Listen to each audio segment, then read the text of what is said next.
My name is Audrey Strauss. I'm the acting United States Attorney for the Southern District of New York. Today we announce charges against Ghislaine Maxwell for helping Jeffrey Epstein sexually exploit and abuse multiple minor girls from the period of 1994 through 1997. Maxwell has been taken into custody early this morning in New Hampshire and will be presented this afternoon before a magistrate judge in the District of New Hampshire. You'll recall that the indictment against Jeffrey Epstein that we filed in July of 2019 charged Epstein with sexual abuse of young girls from 2002 through 2005. This case against Ghislaine Maxwell is the prequel to the earlier case that we brought against Jeffrey Epstein. As alleged, starting in 1994 until at least 1997, Maxwell had a personal and professional relationship with Jeffrey Epstein.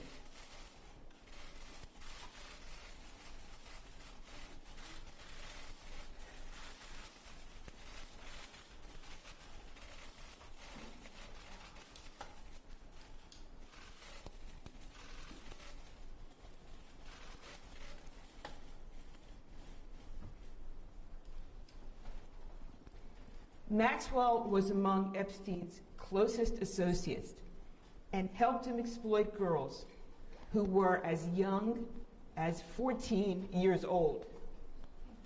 Maxwell played a critical role in helping Epstein to identify, befriend, and groom minor victims for abuse. In some cases, Maxwell participated in the abuse herself. As alleged, Maxwell and Epstein had a method.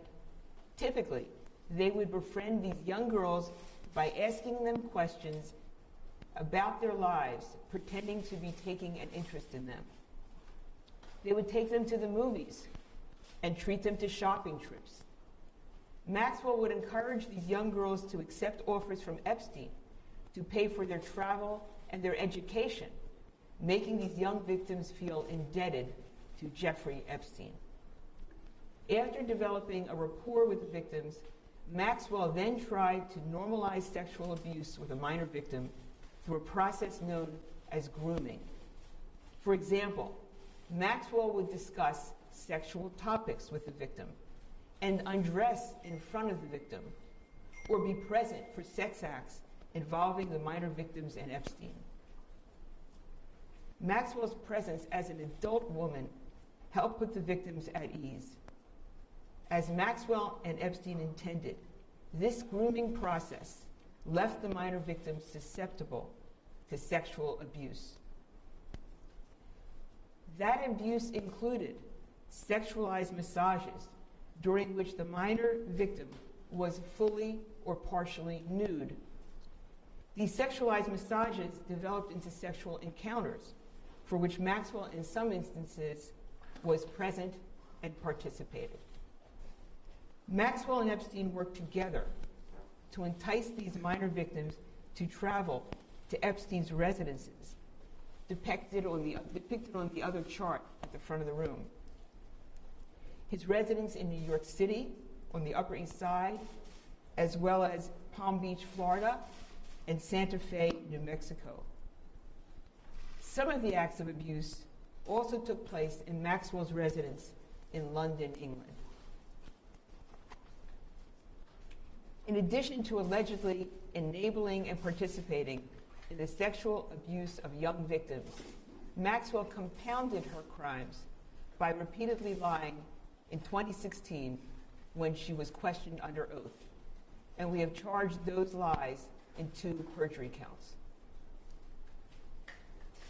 Maxwell lied because the truth, as alleged, was almost unspeakable. Maxwell enticed minor girls, got them to trust her, then delivered them into the trap that she and Epstein had set for them. She pretended to be a woman they could trust. All the while, she was setting them up to be sexually abused by Epstein and in some cases by Maxwell herself. Today, after many years, Ghislaine Maxwell finally stands charged for her role in these crimes. These charges we announced today are the latest result of our investigation into Epstein and the people around him who facilitated his abuse of minor victims. That investigation remains ongoing. My office and the FBI remain committed to doing all within our ability to bring justice to individuals who enabled, facilitated, and participated in the acts of abuse. Combating the exploitation of children is a priority of our office. We are committed to pursuing and prosecuting those who exploit and abuse minors, in this case, in every case. And to that end, I want to say to anyone who is watching or hears about this prosecution, if you believe you are a victim of Jeffrey Epstein or Ghislaine Maxwell, or anyone else who helped them, regardless of when it occurred, or have information about the conduct alleged in the indictment unsealed today, please let us know. You can reach the FBI and have access to victim and witness services by calling us at 1-800-CALL-FBI. To my left is William Sweeney, the Assistant Director in charge of the FBI's field office. And also to my left is Commissioner Dermot McShay and Chief of Detectives Rodney Harrison. I want to thank them and their teams for their dedication and professionalism in seeing this investigation through to the end. I also want to acknowledge and thank the career prosecutors of my office who are handling the investigation and prosecution of this case. Alex Ross Miller, Maureen Comey, and Allison Moe. I want to also thank their chiefs, Russell Capone and Edward Discant, the chiefs of the Public Corruption Unit. Finally, I want to thank and commend the brave women who are willing to come forward decades after their abuse and tell us what happened to them, without whom these charges could not have been brought today. And we thank them for their courage, and we are proud to stand here on their behalf in bringing this case. I now want to invite up our good friend, Assistant Director Bill Sweeney.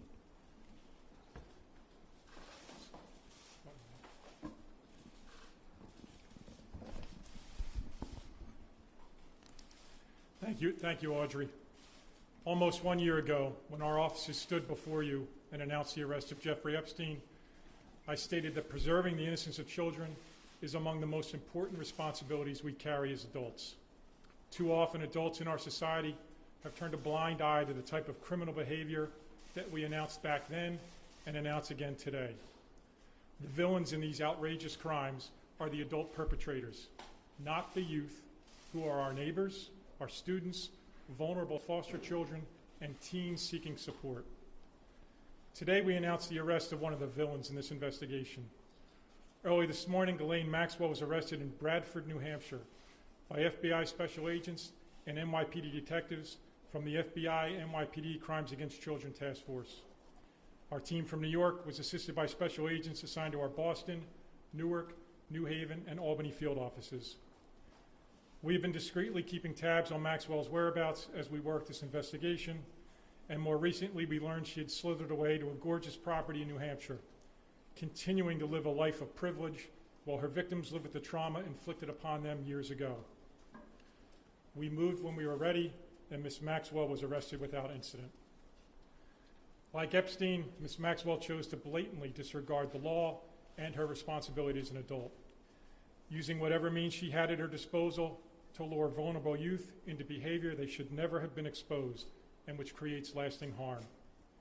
We allege that from at least 1994 through at least 1997, Ms. Maxwell assisted Jeffrey Epstein's abuse of minor girls by helping to recruit, entice, groom, and abuse children under the age of 18. She befriended the innocent, attempted to normalize sexual abuse, and worked to put victims at ease, aware the entire time of the abuse that would follow.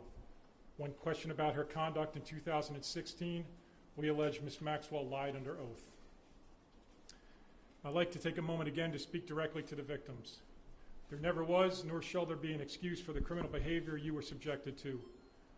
We know that your quest for justice has been met with great disappointment and that reliving these events is traumatic. When we met you, we told you that in the eyes of the FBI, you come first. I would like to thank you for the trust you place in our investigative teams as we work to hold the adult perpetrators accountable. For the many victims of other adult perpetrators who may be listening or get word of today's announcement, the example set by the women involved in this investigation has been a powerful one. They persevered against the rich and the connected, and they did so without a badge, a gun, or a subpoena, and they stood together. I have no doubt the bravery exhibited by the women in this investigation has empowered others to speak up about the crimes that they have been subjected to. If you are listening today and are the victim of child sex trafficking, please call 1-800-CALL-FBI or contact us online at tips.fbi.gov. If you are an adult who believes a child or a teen is being exploited, or believe a child or a teen has exhibited signs of exploitation, please contact law enforcement. The National Center for Missing and Exploited Children's website is a great resource for information about the indicators of sex trafficking. Take a few minutes to educate yourself. Click on the issues section of that website. Take a moment to learn how to spot the vulnerable and protect them. The website is missingkids.org. Finally, I want to extend my sincere thanks to the task force in New York, the leadership and the prosecutors of the Southern District of New York. You have quietly and professionally executed your mission as public servants, advocating for the most vulnerable in society and holding perpetrators accountable, regardless of their perceived wealth, connections, or the passage of time. Thank you for putting the victims first. I'm going to turn it over to Commissioner Shea.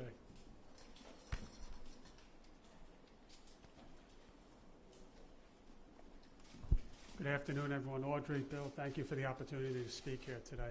And I'll echo really their words. In my view, we are here for one reason today and one reason only, for the victims, for the survivors of these heinous crimes.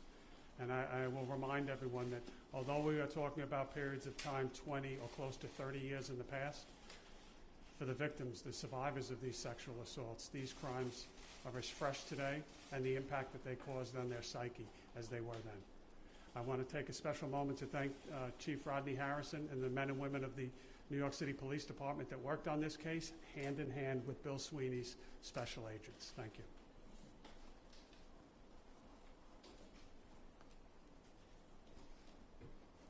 Okay, I'll take questions. We'll take questions. Audrey, quick question on the investigation. How long have you been tracking Ms. Maxwell, and when was this indictment originally filed? If you can just kind of give us a sense of what it was like to track her at any point.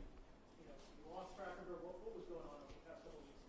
Well, I think that Bill Sweeney has given you a sense of that an eye was being kept and information was being collected, and then the indictment was just recently voted and filed, and that was when we were able and prepared to move to arrest her.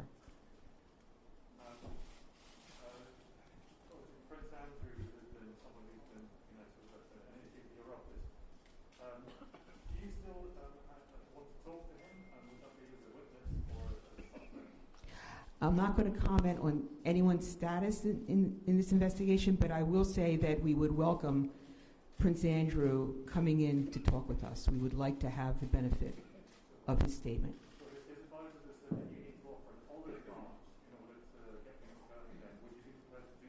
Yeah, I have no further comment beyond what I just said, which is that our doors remain open, as we've previously said, and we would welcome him coming in and giving us an opportunity to hear his statement. Yes? Why now? Why a year after arresting Jeffrey Epstein? We were working hard on this investigation this past year. It's not easy to put together a case that goes back that far, but it was not, there's nothing other than we did the investigation and we were ready at this time to proceed. Audrey? How long was she in detention for? I couldn't hear your question. How long has she been in detention? I'm not going to comment on that. I'm not going to comment on that. Where you ultimately arrested her? Was that her home? Was it someone else's home? And that too, I will not comment on. That's where we found her Audrey, this morning. in making the decision to charge, you reach back to an era in the mid-'90s. Is there any physical evidence, or is it merely the word of the women, the unnamed victims that are mentioned in the court papers? Again, I won't comment on beyond the scope of the indictment. You can read the indictment and see the kind of allegations we made, and therefore the evidence that we will bring forward to prove those you can kind of figure out. But I'm not going to comment on the specific evidence in the case. That will be seen in the event that she goes to trial. Audrey, in the original indictment against Epstein, there were allegations in the 2000s. This predates that. Can you speak to why there's not overlap between those two? That I cannot speak to. You just see one indictment covers one period and the other covers the other, and whatever is not said is not something I can speak to. It's beyond the four corners of the indictment. Did the firing of Jeffrey Berman affect at all the timing of this arrest? Not at all. Not at all. Audrey, will your office be seeking to have Ms. Maxwell jailed before trial? And if so, will there be any particular arrangements made to ensure her safety? We will be seeking detention, and we are sensitive to that concern, and certainly will be in dialogue with the Bureau of Prisons about it. Last question. The perjury charges, do you think that will undermine her ability to use her testimony against co-conspirators, i.e. if she were willing to testify against others? Doesn't that undermine that? What's your thinking on that? This sometimes happens where there are perjury charges, and people can go on from there and become cooperators, if that's what you're asking. So I'm not concerned about that. In the event that she were to become a cooperator, I think that we can deal with that. Audrey, did you try to develop the locations besides New Hampshire? That's it. Thank you, everyone. Has she been tracked to other locations besides? Yeah, I'm not going to speak to that. We're not going to talk about that. Thank you. Thank you.